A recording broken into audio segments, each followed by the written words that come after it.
Hello friends, welcome to my YouTube channel study motivations. Friends, आज हम लोग biology के टॉपिक के बारे में चर्चा करेंगे। इसमें सबसे पहले बेसिक से हम लोग लेकर के चलेंगे। बेसिक में जैसे क्लास 9th का हो गया बायो, उसके बाद क्लास 10th का, उसके बाद 11th और 12th का करेंगे। तो क्लास 9th से लेकर के क्लास 12th तक का इसी चैनल पर प्लेलिस्ट के रूप में आपको प्रोवाइड कर दिया जाएगा। तो फ्रेंड्स, आज सबसे पहले हम लोग क्लास 9th के सेल चैप्टर को डिस्कस करेंगे। इससे पहले आप अभी तक चैनल को सब्सक्राइब नहीं किए हैं तो सब्सक्राइब करके बेल आइकन को हिट कर दीजिए ताकि सभी वीडियो सबसे पहले आप तक पहुंचे। तो फ्रेंड्स, चलिए चलते हैं। आज का चैप्टर होगा चैप्टर 1, जिसका नाम है सेल। तो आज हम लोग सेल चैप्टर के बारे में डिस्कस करेंगे। जैसा कि हम जानते हैं, ऑर्गेनिजम्स का जो जीव होता है उसका बॉडी सेल से बना होता है। ऑर्गेनिजम्स का बॉडी सेल से बना होता है। क्योंकि सभी ऑर्गेनिजम्स का बॉडी सेल से बना होता है, इसीलिए सेल को ही हम लोग ऑर्गेनिजम्स का बेसिक स्ट्रक्चर और फंक्शनल यूनिट भी कहते हैं। इसीलिए ऑर्गेनिजम्स का बेसिक स्ट्रक्चर और फंक्शनल यूनिट भी कहते हैं। तो सेल जो हो गया, सेल को ऑर्गेनिजम्स का बेसिक स्ट्रक्चर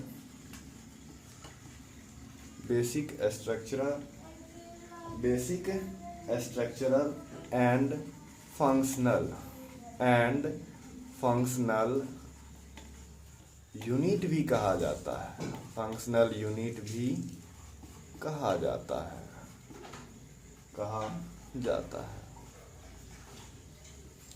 अब फ्रेंड्स, जैसा कि हम लोग जानते हैं, सेल जो है, सेल के अंदर प्रोटोप्लाज्म होता है। सेल के अंदर प्रोटोप्लाज्म होता है। प्रोटोप्लाज्म जो है लिक्विड के रूप में रहता है। प्रोटोप्लाज्म लिक्विड के रूप में रहता है, और चूंकि यह लिक्विड के रूप में रहता है, इसीलिए जो न्यूक्लियस के अंदर रहता है, सेल में एक न्यूक्लियस भी पाया जाता है। जो न्यूक्लियस के अंदर रहता है उसे हम लोग न्यूक्लियोप्लाज्म कहते हैं, और जो न्यूक्लियस के बाहर रहता है उसे साइटोप्लाज्म कहते हैं। अब यह लिक्विड जिससे घिरा हुआ रहता है, सेल के अंदर जो लिक्विड रहता है, वह जिस मेम्ब्रेन से घिरा हुआ रहता है, उस मेम्ब्रेन को हम लोग प्लाज्मा मेम्ब्रेन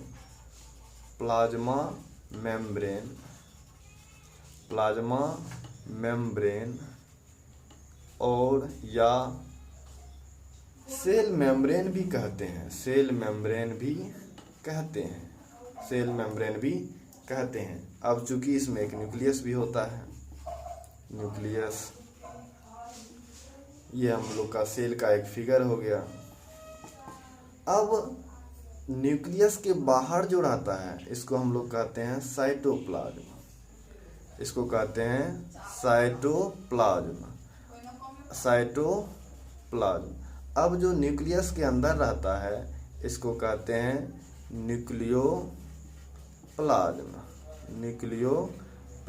साइटोप्लाज्म और न्यूक्लियोप्लाज्म दोनों को मिला करके ही हम लोग प्रोटोप्लाज्म कहते हैं।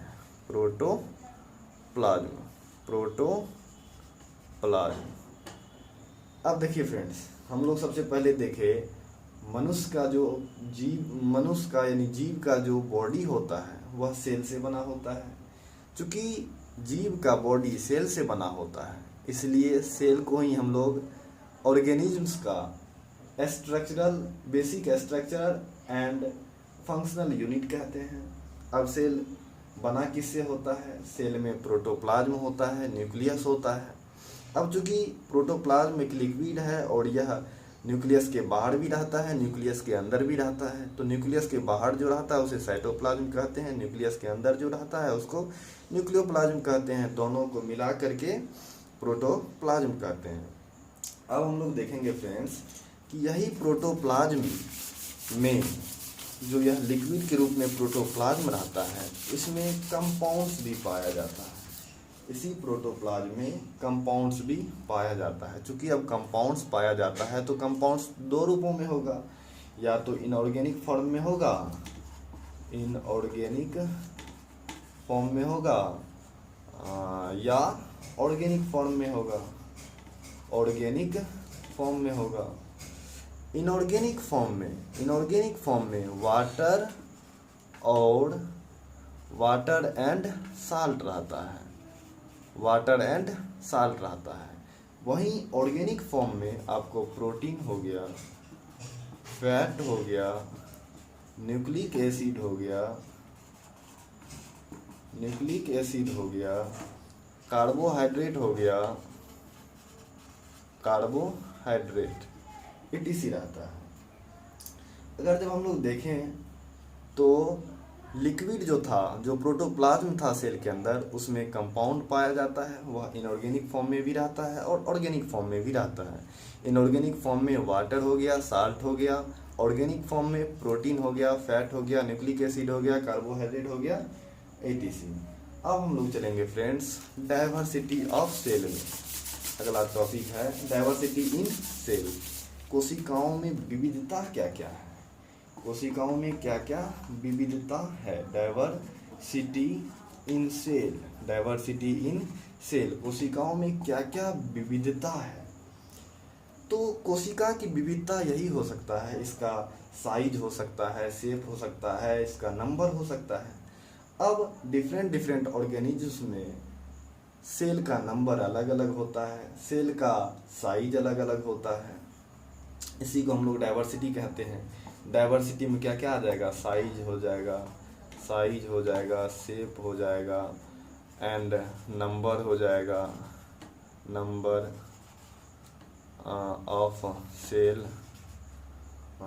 Of cells are different in different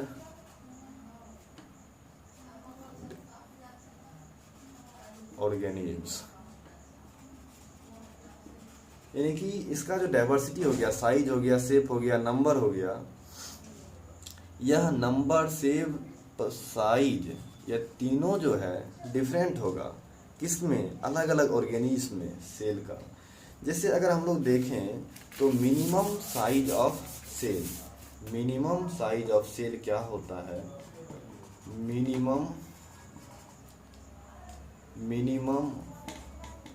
size of cell, cell का मिनिमम साइज 1 माइक्रोमीटर होता है। सेल का मिनिमम साइज 1 माइक्रोमीटर होता है, जो होता है प्लूरोन्यूमोनिया में। किसमें होता है, प्लूरोन्यूमोनिया में।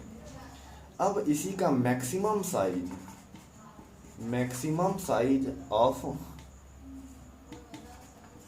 सेल, सेल का जो मैक्सिमम साइज होता है वह 170 इंटू 135 मिलीमीटर, यानी कि अबाउट 23 मीटर होता है।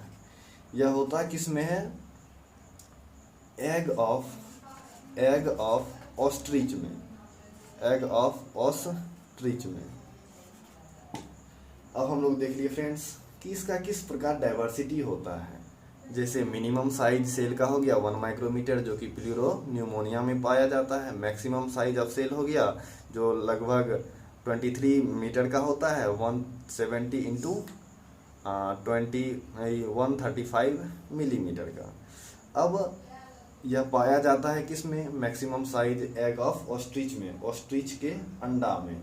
ऑस्ट्रिच के अंडा का जो सेल होता है उसका लंबाई क्या होता है, 23 मीटर। अब हम लोग चलेंगे फ्रेंड्स ह्यूमन में। ह्यूमन बॉडी का जो सेल होता है, सबसे लंबा सेल कौन होता है, ह्यूमन बॉडी में सबसे लंबा सेल कौन होता है, तो नर्व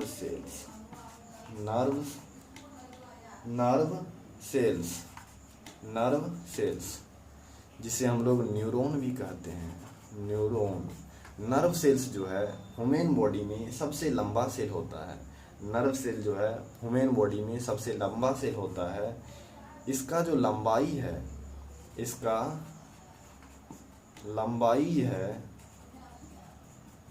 1 मीटर से भी अधिक, 1 मीटर से अधिक। इसका लंबाई कितना है? 1 मीटर से अधिक।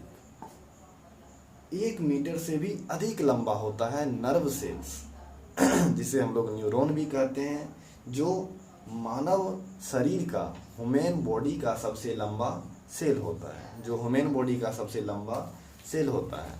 अब हम लोग चलेंगे friends types of cell, types of cells. तो टाइप ऑफ सेल, सेल तो हम लोग जानते हैं 2 ही प्रकार का होगा, या तो यूनिसेलुलर होगा या मल्टी सेलुलर होगा, या तो एक कोशिकीय होगा या बहुकोशिकीय होगा, या तो यूनिसेलुलर होगा या मल्टी सेलुलर होगा। Multi cellular. अब यूनिसेलुलर और मल्टी सेलुलर में क्या डिफरेंट है? यूनिसेलुलर तो यहाँ से यूनि मतलब एक, सेल मतलब सेलुलर मतलब सेल तो इसमें क्या होगा? मेड बाय 1 सेल या सिंगल सेल। अब ये जो है made by more than 1 cell या मेनी सेल,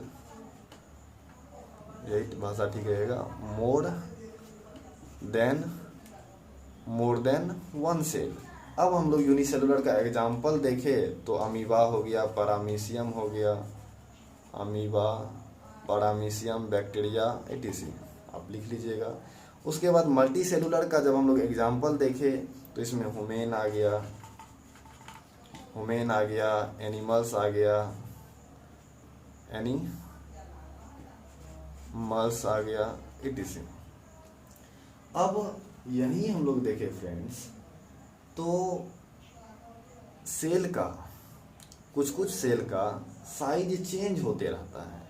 कुछ सेल का, some cells are change in its size like amoeba, WBC, यानी कि अमीबा WBC टाइप का जो सेल होता है इसका साइज चेंज होते रहता है। तो ये भी लिख लीजिएगा फ्रेंड्स। वैसे ये बोर्ड की दृष्टि से इम्पोर्टेंट नहीं है, फिर भी कंपटीशन के लिए तो लिखना चाहते हैं तो लिख लीजिए। Some cells are change in its shape like amoeba WBC, amoeba WBC का फुल फॉर्म हुआ वाइट ब्लड सेल्स। इसी को हम लोग ल्यूकोप्लास्ट भी कहते हैं, leucoplast.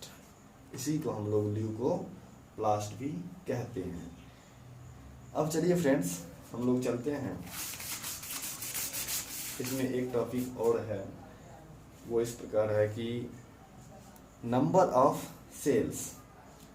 Sales depend upon shape of body. अब जैसे मान लीजिए चूहा है और हाथी है, इसमें सबसे ज़्यादा सेल किस में होगा? ऑब्वियसली है एलिफेंट में होगा, क्योंकि उसका बॉडी का शेप बहुत बड़ा है और चूहा की बॉडी का शेप बहुत छोटा है। तो number of cells are depend on shape of body, body के शेप पर डिपेंड करेगा नंबर किसका? सेल का। उसके बाद हम लोग चलेंगे कि सेल अगर जब आपस में मिल जाएगा, जो सेल सेम वर्क करेगा और सेम स्ट्रक्चर होगा, तब वह क्या कहलाएगा? The group of cells which are doing same work and same structure are called tissue. Tissue का फॉर्मेशन कैसे होगा? अगर जब सेम सेल स्ट्रक्चर सेम होगा और इसका वर्क भी सेम होगा, तब ये दोनों का जो ग्रुप होगा, जो दोनों का समूह होगा, वह आपको टिश्यू कहलाएगा। सेल का जो ग्रुप होगा, जो समूह होगा, वह टिश्यू कहलाएगा।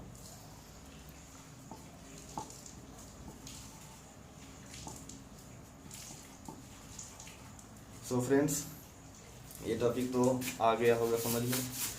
अब ये सेल से बॉडी का फॉर्मेशन कैसे होता है, सेल से बॉडी का फॉर्मेशन कैसे होता है। सपोज दैट सेल है। अब ये सेल से आप बॉडी का फॉर्मेशन कैसे करेंगे, सेल से बॉडी का फॉर्मेशन कैसे होगा, सेल से बॉडी का फॉर्मेशन कैसे होगा। तो आइए फ्रेंड्स हम लोग देखते हैं। सबसे पहले सेल है, एक सेल। अब यही सेल में बहुत सारा सेल मिल गया और ये सेल्स मिल करके एक टिश्यू का निर्माण कर लेता है, टिश्यू का निर्माण कर लेता है। अब वैसा सेल मिलता है जो सेम वर्क करता है और जिसका स्ट्रक्चर सेम होता है, जो सेम वर्क करता है और सेम स्ट्रक्चर होता है। ये सभी सेल मिल करके टिश्यू फॉर्मेट कर देगा। अब ये टिश्यू जो है, जो ये टिश्यू है, दूसरे टिश्यू से मिल करके, एक टिश्यू दूसरे सभी टिश्यू से यानी कि ग्रुप बना करके, अब कौन ग्रुप बनाएगा, जो स्पेशल वर्क करता है, जो विशेष काम करता है और जिसका स्पेशल स्ट्रक्चर होता है, खास संरचना होता है, सभी मिल करके ऑर्गेन कहलाएगा, सभी मिल करके ऑर्गेन कहलाएगा। अब ऑर्गेन में तो बहुत सारा एग्जाम्पल लीजिएगा तो इसका भी बहुत सारा है, इसका भी बहुत सारा है जो हम लोग आगे पूरे डिटेल में पढ़ेंगे, इसका भी बहुत सारा है। तो ऑर्गेन का जैसे आप